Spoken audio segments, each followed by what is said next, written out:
Oi Laura, tudo bem? Olá Pedro. Tudo jóia. E você como está? Estou bem também. Laura, nesta situação de aprendizagem, vamos trabalhar com o módulo de cadastro de empresa, opção dados cadastrais, junto ao sistema folha de pagamento. Ok, Pedro. Como faço para acessar esse módulo? Clique sobre o menu Cadastro, opção Empresa, item de opção Empresa, dados cadastrais. Ok, entendi. Como pode ser observado, o módulo apresenta-se organizado em diferentes abas. Relacionado ao preenchimento dos campos, pode ser feito manualmente, ou se preferir, por meio da opção Importar dados CNPJ. Ao clicar sobre a opção, será exibida esta subtela. Junto a ela, informe o CNPJ que deseja importar, e em seguida, clique sobre a opção OK. Lembrando que os dados que serão importados são fornecidos pela base de dados da Receita Federal. Mas, como vamos simular o processo de cadastro manualmente, vamos dar início ao processo de cadastro. Laura, qualquer dúvida sobre campo ou funcionalidade, pode me questionar. Ok? Ok, Pedro. Combinado. Junto a esta primeira aba, deverão ser incluídos os dados cadastrais da empresa, como razão social, nome fantasia, bairro, cidade, CNPJ, inscrição estadual, número do CEI, o nome fantasia, endereço, o número de cadastro de atividade econômica da pessoa física, CAEPF, o e-mail, o código do responsável, sócio, referente à empresa, além do código do contador da empresa, dentre outras informações.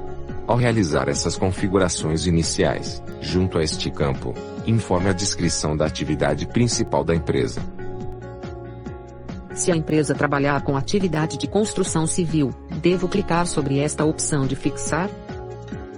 Isso mesmo, Laura. Neste próximo campo, identifique o CNAE fiscal. Para visualizar os códigos, clique sobre a lupa presente ao lado do campo, e para selecionar, utilize o duplo clique do mouse. Informe junto a este campo a data do início da atividade da empresa, caso necessário. Por meio deste campo, será possível informar também a data de encerramento da atividade. Caso deseje imprimir a data de nascimento, junto ao Olerite de seus funcionários, realize a indicação junto a este campo. Inclua também o capital social da empresa. Indique ainda o tipo de estabelecimento. Pedro, caso o tipo de estabelecimento seja matriz, devo incluir junto a este campo o código da empresa matriz? Isso mesmo. E por meio desta outra opção de indicação, indique se a empresa possui plano de saúde empresarial. Tudo bem até aqui, Laura? Alguma dúvida quanto a esta aba? Tudo bem, Pedro. Podemos prosseguir. Ok, agora vamos para a aba raiz, GPS. Por meio deste campo, será possível visualizar o código e o nome da empresa. Bom, Laura, no momento em que o CNAE fiscal é identificado na aba Dados Cadastrais, alguns campos do quadro Dados para GPS serão preenchidos.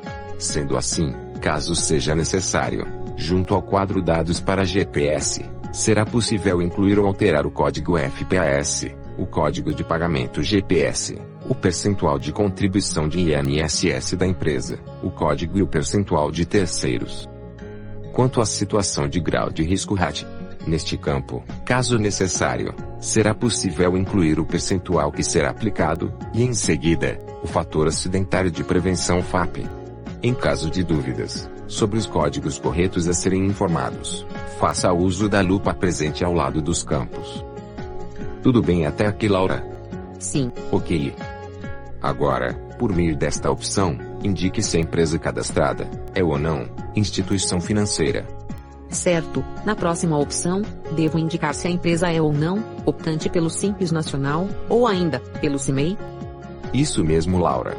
Este próximo quadro será habilitado apenas para empresas que apresentar atividades de produção rural. Sendo assim, será possível indicar a tributação.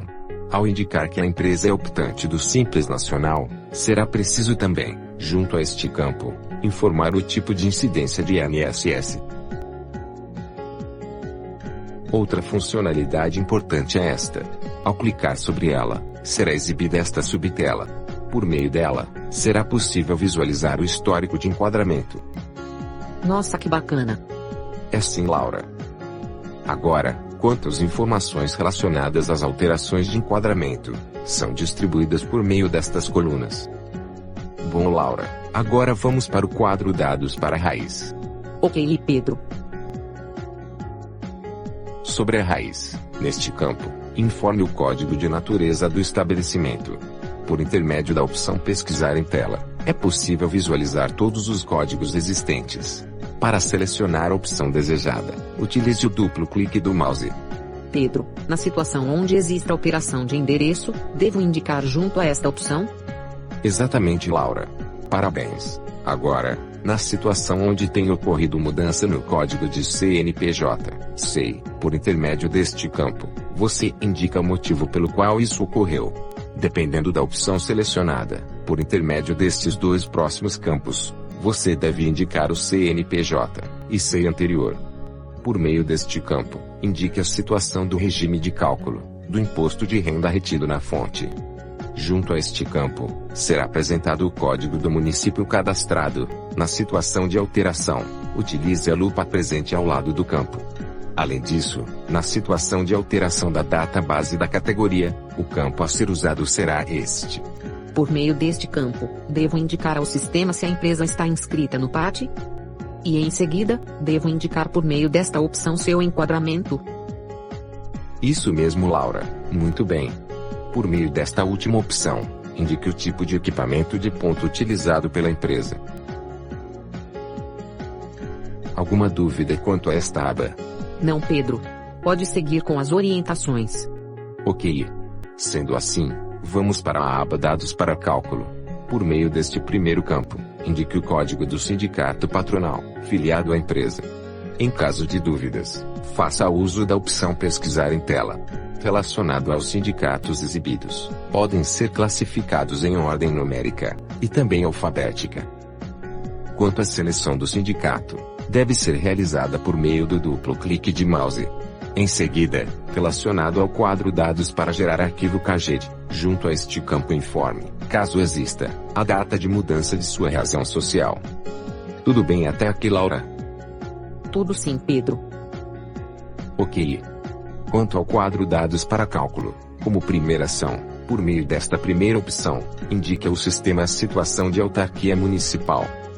Ao selecionar a opção Sim, o campo Regime Estatutário será habilitado, sendo possível ao usuário indicar a situação de regime estatuário.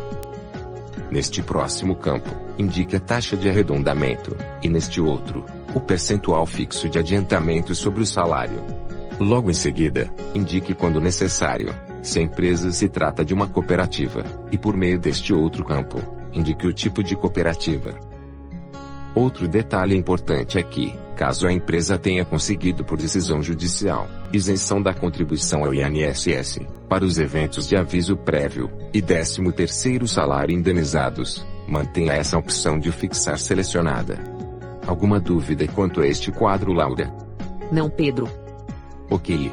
Sobre as opções presentes no quadro PIS, por meio desta primeira opção, indique se essa contribuição será recolhida ou não, sobre a folha de pagamento. Ao selecionar a opção Sim, este outro campo será habilitado. E a partir disso, você poderá indicar se o recolhimento deve ocorrer, ou não ocorrer, sobre a primeira parcela do 13º salário. Cabe ainda, para a situação do PIS, informar a agência da Caixa Econômica Federal, vinculada à empresa e ao funcionário. Bom, agora vamos para a aba 13º salário / dados complementares. Ok. Por meio desta primeira opção de configuração, indique se o sistema deve ou não calcular o 13º automático. Neste primeiro campo, informe qual será o mês base a ser usado pelo sistema, no pagamento da primeira parcela do 13º salário. No segundo campo, aquele relacionado ao pagamento da segunda parcela. Por sua vez, na situação de cálculo das médias, para pagamento da primeira e segunda parcela do 13º salário, os campos a serem configurados serão estes. Na situação onde o cálculo da primeira parcela do 13º salário exige a contagem de meses trabalhados, inclua aqui o último mês para a realização deste cálculo. Alguma dúvida, Laura? Por enquanto não, Pedro. Ok. Da mesma forma, muitas são as situações que envolvem funcionários que recebem por hora, aula trabalhada. Já, relacionado à definição do parâmetro de cálculo para 13º salário, que por sua vez, será usado para funcionários horistas, sua parametrização deve ser definida aqui. Quanto aos funcionários diaristas, a opção a ser usada é esta, sobre o cálculo relativo a férias, 13º salário e rescisão. Selecione esta primeira opção de fixar, para que o sistema passe a utilizar em meses de férias, as médias, que fizeram parte da base de cálculo deste direito. Selecione a segunda opção, para que o sistema passe a utilizar as médias das férias, mesmo que o evento não seja habitual, ou seja, não tenha ocorrências em outros meses do período. Por meio desta outra, o sistema passa a realizar média do evento de DSR para a situação de horista, tomando-se como base a quantidade de horas. Entendi, Pedro. Ok. A partir de agora, vamos abordar as opções presentes junto ao quadro Dados para gerar o arquivo de depósito de funcionários. Ok. Para que o cabeçalho deste arquivo, e também seu layout, não apresente ausência de informações, promova o preenchimento de todos os dados exigidos. Pedro, caso eu deseje acrescentar ao holerite do funcionário informações adicionais, devo incluir essas informações nestes campos? Isso mesmo, Laura. Dando seguimento com as orientações, agora vamos para a aba Integrações. Ok. Relacionado a este primeiro quadro, neste campo, informe o código usado por esta empresa, junto aos sistemas escrita fiscal e contabilidade. Agora, quanto às informações relacionadas ao segundo quadro de integração, só devem ser preenchidos caso os dados da empresa responsável pela transmissão do CFIP estiverem presentes na base de dados do sistema. Caso contrário, mantenha estes campos em branco, a fim de que o sistema utilize as informações incluídas junto ao módulo Parâmetros, localizado no menu Utilitários. Entendi, Pedro. Quanto à aba Anotações Gerais, permitirá a você promover a inclusão de anotações gerais sobre a empresa. Agora vamos para a aba Social. Bom, como pode ser observado, o módulo apresenta-se organizado em algumas subabas. As opções presentes junto a essas abas serão habilitadas de acordo com a configuração específica de cada empresa. Ok, Laura? Ok, Pedro. Esta primeira opção será selecionada automaticamente pelo sistema, após o envio do evento S1000. Quanto aos campos Recibo de Entrega e prefixo E-Social, serão preenchidos automaticamente pelo sistema. A segunda opção de fixar deve ser selecionada na situação em que a empresa matriz tenha sido cadastrada apenas para o envio descentralizado das filiais. E a terceira, filial com envio dos eventos descentralizado da matriz. Certo. E junto a este campo, devo indicar em que grupo dentro do cronograma de implantação a minha empresa se encontra. Isso mesmo, Laura. Agora vamos para a segunda subaba.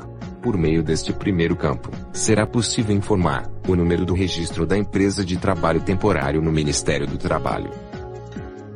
Neste outro campo, indique a situação da empresa referente à contratação de pessoa com deficiência. E por meio desta outra opção, a contratação de aprendiz. Esta primeira opção de fixar permite a identificação, caso a empresa realize a contratação de aprendiz, por intermédio de entidade educativa sem fins lucrativos, que tenha por objetivo assistência ao adolescente e a educação profissional. Ao selecionar essa opção, o campo CNPJ entidade será habilitado, possibilitando informar o CNPJ da entidade educativa ou de prática desportiva. Já esta última opção permitirá a indicação, no caso da empresa a ser sócio ostensivo, em sociedade em conta de participação. Alguma dúvida até aqui, Laura? Não, Pedro. Pode prosseguir com as orientações. Ok. Sendo assim, vamos para a subaba Dados Isenção. As opções presentes junto a ela só serão habilitadas quando a atividade da empresa for de cunho beneficente. Por meio da primeira opção, será possível identificar o Ministério ou a lei que concedeu o certificado. No próximo campo, informe o número do certificado de entidade beneficente de assistência, e em seguida, informe a data de emissão do certificado ou da publicação da lei, e no caso de certificado, a data de vencimento. Bom, Laura, então finalizamos aqui as orientações referentes a este módulo. Maravilha, Pedro. Obrigada pelas orientações. Até mais. Até mais, Laura.